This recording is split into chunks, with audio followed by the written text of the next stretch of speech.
Hi friends, എല്ലാവർക്കും edge ലവീറ്റിലേക്ക് സ്വാഗതം. ഇന്നിവിടെ സാമൂഹ്യശാസ്ത്രത്തിലെ 10ാം ക്ലാസ്സിലെ 6ാമത്തെ ചാപ്റ്ററായ സ്വാതന്ത്ര്യത്തിനായുള്ള ബഹുജന മുന്നേറ്റം എന്ന പാഠഭാഗത്തിൻ്റെ തുടർച്ചയായിട്ടാണ് വന്നിരിക്കുന്നത്. ഇതിൻ്റെ തുടക്ക ഭാഗങ്ങൾ കണ്ടിട്ടില്ലാത്തവർ തീർച്ചയായും പോയി കാണേണ്ടതാണ്. ഓക്കെ, നമുക്ക് തുടങ്ങാം. ഇനി അടുത്തത് നമ്മൾ നോക്കുന്നത് കുറച്ച് ജനകീയ സമരങ്ങളെക്കുറിച്ചാണ്. അതിലേക്ക് നമുക്ക് കടക്കാം. തുടരുന്ന ജനകീയ സമരങ്ങൾ. ചൗരി ചൗര സംഭവത്തെ തുടർന്ന് നിസ്സഹകരണ സമരം പിൻവലിച്ചെങ്കിലും ജനങ്ങളിൽ അത് സൃഷ്ടിച്ച ആവേശം അവസാനിച്ചില്ല. തുടർന്നുള്ള വർഷങ്ങളിലും ഇന്ത്യയുടെ വിവിധ ഭാഗങ്ങളിൽ ബ്രിട്ടീഷ് വിരുദ്ധ സമരങ്ങൾ അരങ്ങേറി. ആന്ധ്രയിലെ ഗോത്ര ജനതയുടെ സമരം ഇതിനുദാഹരണമാണ്. അല്ലൂരി സീതാരാമരാജുവിൻ്റെ നേതൃത്വത്തിൽ ആയിരുന്നു റാംബ ലഹള എന്ന പേരിൽ അറിയപ്പെട്ട ഈ സമരം. അപ്പോൾ ഇവിടെ വരുന്ന ഒരു ലഹളയാണ് റാംബ ലഹള. അതിന് നേതൃത്വം നൽകിയത് ആരാണ്? അല്ലൂരി സീതാരാമരാജു ആണ്. ഇത് എവിടെയാണ് നടന്നതെന്ന് ചോദിച്ചാൽ ആന്ധ്രയിലാണ്. ഇനി ഇതിനുള്ള പ്രധാന കാരണങ്ങൾ എന്താണെന്ന് നമുക്ക് നോക്കാം. ബ്രിട്ടീഷ് വനനിയമങ്ങൾ കാരണം വനങ്ങളിൽ കാലി മേയ്ക്കാനുള്ള അവകാശങ്ങൾ തടയപ്പെട്ടതും കൊള്ളപ്പലിശക്കാരുടെ ചൂഷണവുമായിരുന്നു അവരെ സമരത്തിന് പ്രേരിപ്പിച്ചത്. ഓക്കെ, അപ്പോൾ എന്തായിരുന്നു ആ 3 കാരണങ്ങൾ? വനനിയമങ്ങൾ, രണ്ടാമത് വനങ്ങളിൽ കാലി മേയ്ക്കാനുള്ള അവകാശങ്ങൾ തടയപ്പെട്ടത്, മൂന്നാമത് കൊള്ളപ്പലിശക്കാരുടെ ചൂഷണവും. അപ്പോൾ കാരണങ്ങളും നോക്കണം. എവിടെയാണ് ഈ ലഹള നടന്നത്, പേര്, അതോടൊപ്പം അതിൽ നേതൃത്വം നൽകിയത് ആര്. ഓക്കെ, ഇനി അടുത്തത്. ഇനി ഇവരുടെ ഭൂമേഖല, അതായത് 2500 ചതുരശ്ര മൈൽ ഭൂമേഖല സമരക്കാരുടെ നിയന്ത്രണത്തിലായിരുന്നു എന്നാണ് പറയുന്നത്.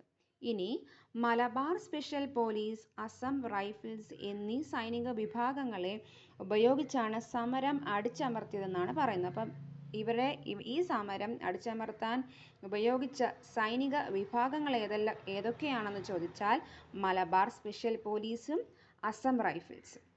അല്ലൂരി സീതാരാമരാജു സമരത്തിനിടയിൽ കൊല്ലപ്പെടുകയുണ്ടായി എന്നാണ് പറയുന്നത്. ഓക്കെ, ഇനി അടുത്തത്. ഈ സമരവുമായി ബന്ധപ്പെട്ട് അല്ലെങ്കിൽ ഇങ്ങനെയുള്ള ഈ ഒരു സമരം ആ കാലഘട്ടത്തിൽ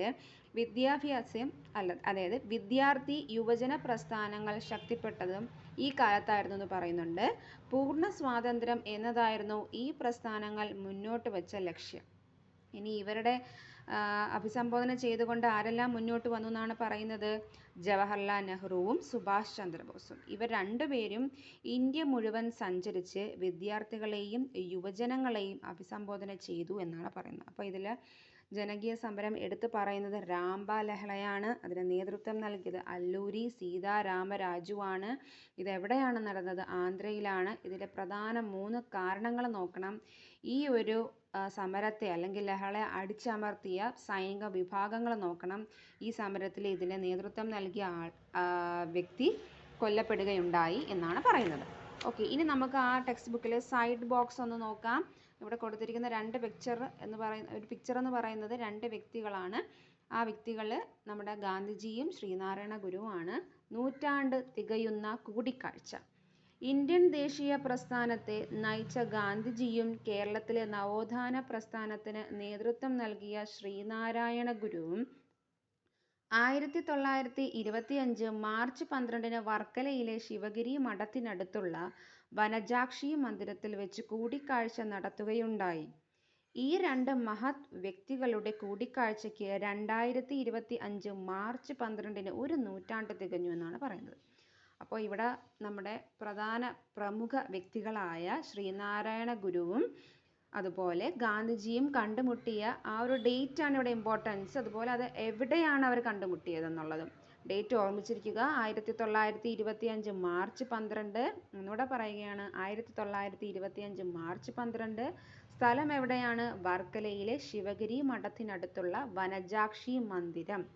ഇനി ഇവർ കണ്ടുമുട്ടിയതിൻ്റെ ആ ഒരു കൂടിക്കാഴ്ചയുടെ നൂറ്റാണ്ട് തികഞ്ഞ ആ ഒരു ഡേറ്റ് എന്നാണെന്ന് വെച്ചാൽ 2025 മാർച്ച് 12. ഡേറ്റ് ഏതാണ്?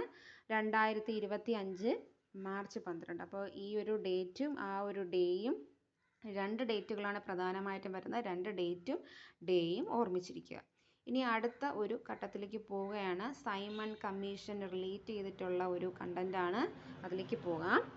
സൈമൺ തിരിച്ചു പോവുക, സൈമൺ ഗോ ബാക്ക്. ഇന്ത്യയിൽ നടപ്പിലാക്കേണ്ട ഭരണഘടനാ പരിഷ്കാരങ്ങളെപ്പറ്റി നിർദ്ദേശങ്ങൾ നൽകാൻ ബ്രിട്ടീഷ് ഭരണകൂടം നിയമിച്ച കമ്മീഷനായിരുന്നു സർ ജോൺ സൈമണിന്റെ നേതൃത്വത്തിലുള്ള കമ്മീഷൻ. കമ്മീഷനിലെ 7 അംഗങ്ങളും ബ്രിട്ടീഷുകാരായിരുന്നു. അപ്പോൾ ഇവിടെ സൈമൺ ഗോ ബാക്ക് എന്ന് പറയുന്ന ആ ഒരു തലക്കെട്ട് വരാൻ തന്നെ കാരണം നമുക്ക് ഇപ്പോൾ വായിച്ചതിൽ തന്നെ ഉത്തരവുണ്ട്.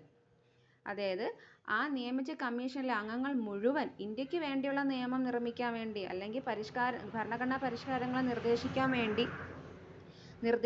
വേണ്ടി ബ്രിട്ടീഷുകാരാണ് ഇതിൽ മുന്നിട്ട് നിൽക്കുന്നത്. അത് പറ്റുമോ? ഇല്ല. ഓക്കെ, അപ്പോൾ ആ ഒരു കമ്മീഷൻ നോക്കുക. ആ കമ്മീഷനിലെ പ്രധാന നേതൃത്വം നൽകിയത് ആരാണ്? സർ ജോൺ സൈമൺ ആണ്.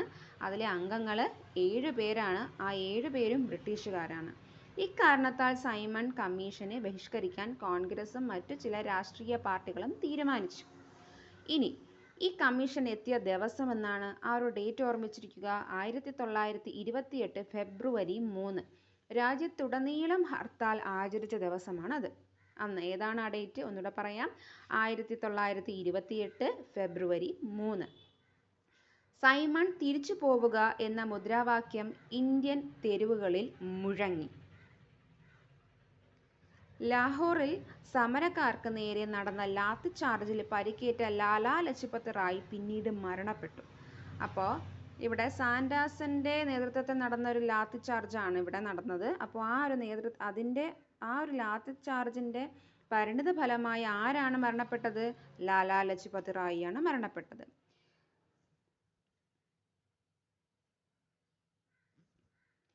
കെട്ടുറപ്പുള്ള ഭരണഘടനാ പരിഷ്കാരങ്ങൾ ആവിഷ്കരിക്കാൻ ഇന്ത്യക്കാർക്ക് കഴിയില്ലെന്ന് ബ്രിട്ടീഷ് ഉദ്യോഗസ്ഥർ നിരന്തരം പറഞ്ഞുകൊണ്ടേയിരുന്നു.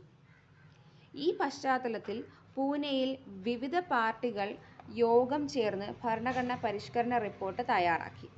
മോത്തിലാൽ നെഹ്റുവിന്റെ നേതൃത്വത്തിൽ തയ്യാറാക്കിയ ഈ റിപ്പോർട്ട് നെഹ്റു കമ്മിറ്റി റിപ്പോർട്ട് എന്നറിയപ്പെടുന്നു. പിൽക്കാലത്ത് ഇന്ത്യൻ ഭരണഘടന തയ്യാറാക്കുന്നതിൽ ഈ റിപ്പോർട്ട് സ്വാധീനം ചെലുത്തി എന്നാണ് അറിയപ്പെടുന്നത്. അപ്പോൾ നമ്മുടെ ഇവിടെ സൈമൺ കമ്മീഷൻ റിലേറ്റ് ചെയ്തിട്ടുള്ള ഫാക്റ്റുകളാണ് ഇവിടെ പറയുന്നത്. ആ ഡേറ്റ് ആലോചിക്കുക, അതിൻ്റെ നേതൃത്വം നൽകിയത് ആരാണെന്ന് ആലോചിക്കുക, അതിൻ്റെ പരിണതഫലമായി എന്തൊക്കെ കാര്യങ്ങൾ നടന്നു എന്നുള്ളത് ആലോചിക്കുക. പിന്നെ ഇവിടെ നമ്മുടെ പരിഷ്കരണത്തിന് വേണ്ടി ഇന്ത്യക്കാർ പറഞ്ഞ കുറേ കാര്യങ്ങൾ, അതുപോലെ തന്നെ ഇതിൻ്റെ പശ്ചാത്തലത്തിൽ പൂനെയിൽ പാർട്ടികൾ യോഗം ചേർന്നു. മോത്തിലാൽ നെഹ്റു ഒരു റിപ്പോർട്ട് തയ്യാറാക്കി, നെഹ്റു കമ്മിറ്റി റിപ്പോർട്ട്. പിന്നീട് അതായത് പിൽക്കാലത്ത് ഈ ഒരു കമ്മിറ്റി ഒരു ഭരണഘടനയ്ക്ക് വളരെയധികം വലിയ സ്വാധീനം ചെലുത്തിയെന്നും പറയുന്നുണ്ട്. അപ്പോൾ ഇന്നത്തേക്ക് ഇത്രയും ഭാഗങ്ങളാണ് നോക്കുന്നത്. വീഡിയോ ഇഷ്ടപ്പെട്ടെങ്കിൽ എല്ലാവരും ലൈക്ക് ചെയ്യുക, സബ്സ്ക്രൈബ് ചെയ്യുക, അഭിപ്രായങ്ങൾ കമൻറ്റിലൂടെ അറിയിക്കുക. Okay, thank you.